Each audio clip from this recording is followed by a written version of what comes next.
ដឹក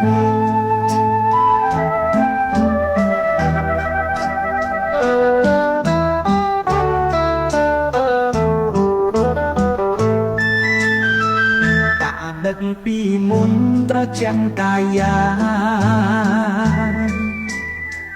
ជនជាតិកាមេរ៉ាទាំងស្រីទាំងប្រុ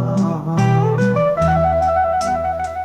យុទ្ធដនដល់ពុភួយប្រត់អង្គភ្លើងអងឥឡូវប្រែខំកាត់ដឹកសាវ៉ា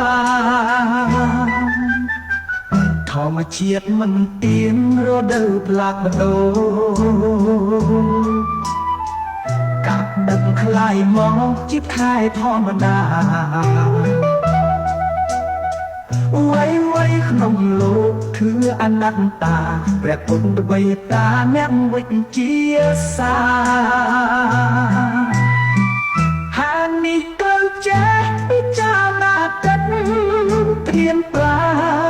គុំនិតព្រះអង្គបានត្រាធ្វើការប្រៀបធៀបអោគេហោច្បាស់ចំនួនដ៏ខ្លាំងរាយមាយហោះហើរនៅក្មេងរូបល្អសុខាភិមងចាស់ឡើងក្នុងខ្លួនរកគាដំណើរ